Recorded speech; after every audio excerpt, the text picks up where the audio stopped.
So once we have an offer, we need to work out whether we've had acceptance to get an agreement. So acceptance is where a person indicates by their words or actions that they're willing to accept the offer that was actually made. For that to occur, acceptance must be unqualified, it must be communicated, and it must be made in reliance of the offer. So let's look at those in a little bit more detail. What we have with acceptance is the mirror image of an offer. Okay, so once you have accepted an offer, you can't take it back. And that's much the same way that once someone has actually made an offer that gets accepted, they can't revoke that offer. So the only way that you can get out of a contract after you've accepted, well, not the only way, but for a simple contract, the only way you can get out of the contract after you have acceptance is if the other person releases you. And generally that will require some form of consideration. A really important point to note about acceptance is that it must be unqualified, okay? Because we need this meeting of minds, you can't accept an offer with additional conditions. Once you introduce those additional conditions, what you're actually introducing is a counteroffer. In the case of Hyde and Wrench is a good place to start to have a look at this. What do we have happening in the case of Hyde and Wrench? On one side you have Wrench, who's looking to sell some land or some property, and on the other side you've got Hyde, who's looking to buy it. And how it starts is that the defendant Wrench offers to sell it for £1,200, and Hyde answers by saying no. Then Wrench says, okay, well, how about I'll sell it to you for £1,000, right? So he really knocks 20% off the price, to which Hyde says, I'll give you £950 for it. Okay, so it's now we're down to 50 being the difference. Then Wrench, or the defendant, actually says, no, I won't accept £950. Okay. To that, Hyde says, well, then I'll accept your offer of £1,000. And at this point, Wrench decides not to sell for £1,000. Okay. So not to sell. And the whole issue that we have in this case is Hyde is trying to say, look, here is this offer for £1,000, which I've now accepted, so we should have a contract. And what did the courts actually hold in this instance? Well, what they said is that you have to look at the nature of the events and what's actually going on. So let's have a look at what's occurring here. So the first thing that we have is an offer. That offer is then rejected by Hyde. Then we have another offer from Wrench. And we have this thing here. What is this? What is this? No, I'll accept £950. This is called a counteroffer. And what the counteroffer is under law is it's a rejection. It's just like saying no to this £1,000. It's a rejection of the 1,000 and an offer of 950. So now the fourth thing that we have happen is a rejection and an offer of 950, which Wrench says no, doesn't accept. Therefore, what's this? I'll accept £1,000. That is another, this is point number 6, that becomes another offer.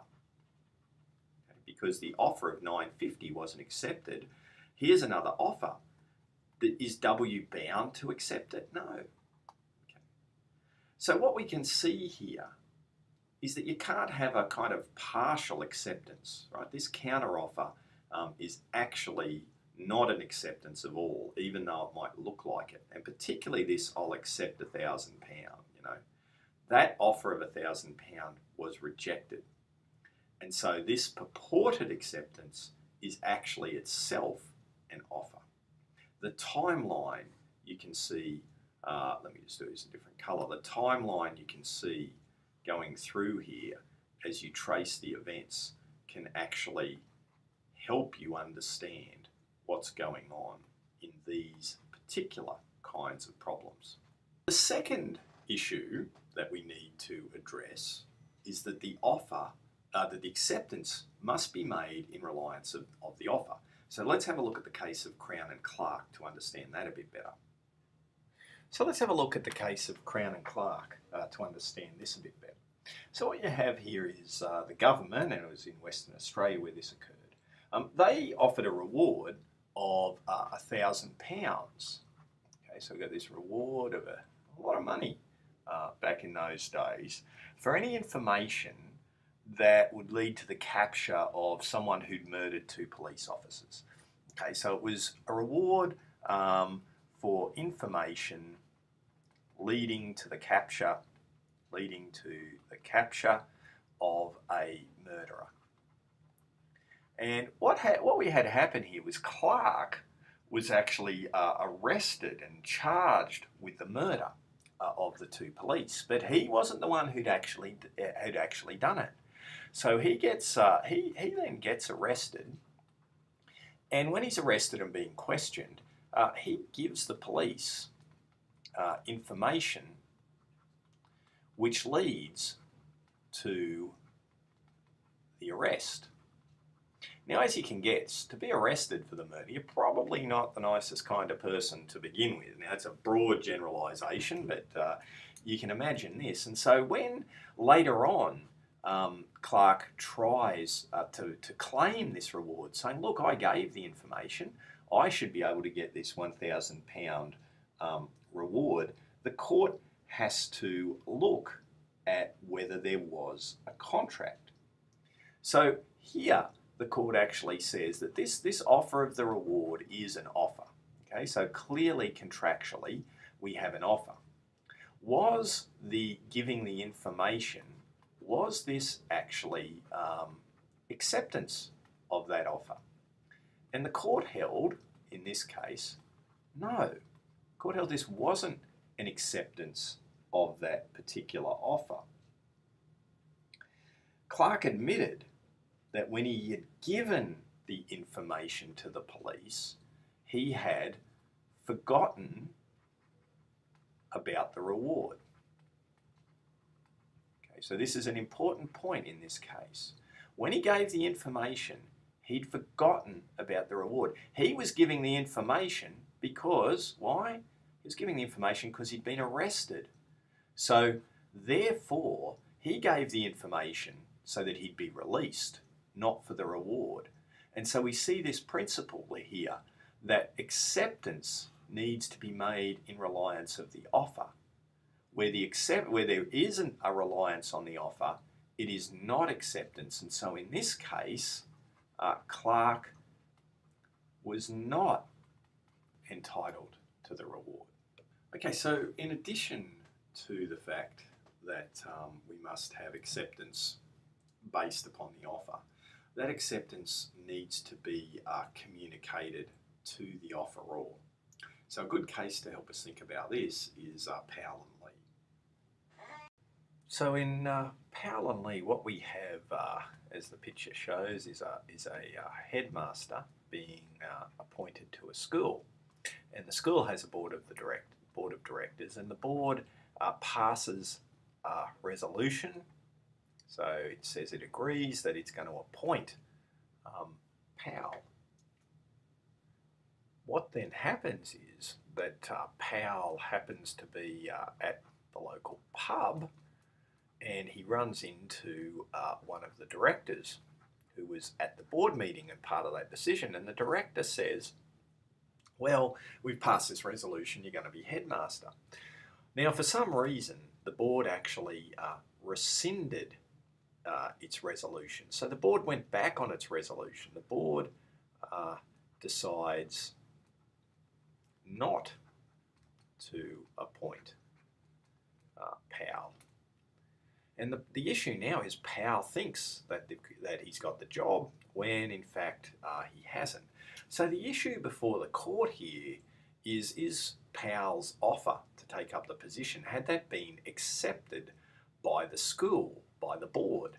And in this case, the court actually held that no, it was that acceptance, okay, must be communicated by an authorised person, And in this case, this other director who was at the pub was not authorised to speak for the board and to accept it. So because this acceptance hadn't been communicated by an authorised person, there was no acceptance and no contract.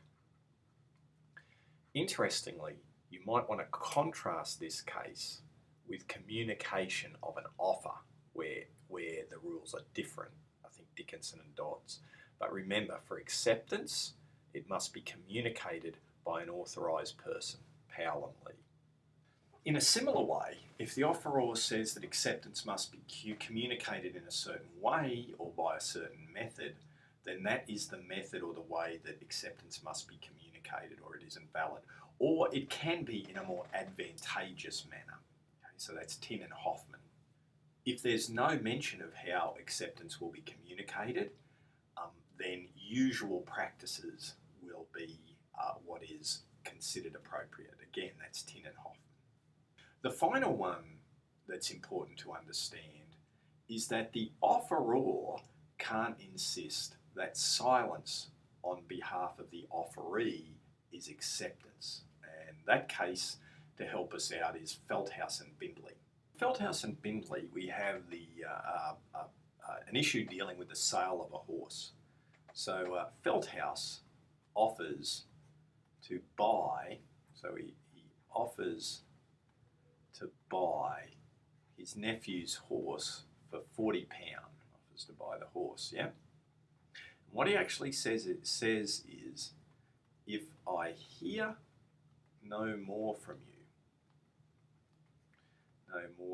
you by Friday, I'll consider him mine. Now, for reasons I won't, what actually happened, someone else sold the horse, an auctioneer sold the horse by mistake, and Felthouse is trying to sue him for selling the horse because he thought it was his horse rather than his nephew's. To make that case out, he has to say, well, is there a contract between Felthouse and his nephew? Now, what you can see here is that there is an offer on the table. By the nephew not saying anything, can you say, look, I offer to sell you something or buy something from you, and if I don't hear from you, can we have a contract? And the answer is no. And I mean, think about this logically. This is what could happen by mail order. Someone could send you a good or a magazine. They could send you a magazine and say, I'm going to send you this magazine, and if I don't hear any more from you, if you don't send it back to me, then I shall consider you to have bought it and you will owe me $8. That's not the way things work. You can't have people having to actively do something to reject that kind of offer. So what they said here is no, the offeror can't insist that silence is acceptance. Really importantly, a different way to think about this is that acceptance needs to be communicated. Absolutely fundamental. Now note, if I was going to be very confusing, and it's something you should be aware of, if the offeree, if the nephew had have said, if you hear no more from me by Friday, well, then we could have a contract. So there's a very big difference between the person doing the acceptance saying, if you don't hear from me, than between the offeror saying, if you don't hear from me. In the case of Felthouse and Bindley, it's the principle that the offeror can't insist that silence by the offeree is acceptance. Okay, so there's some of the key points about acceptance.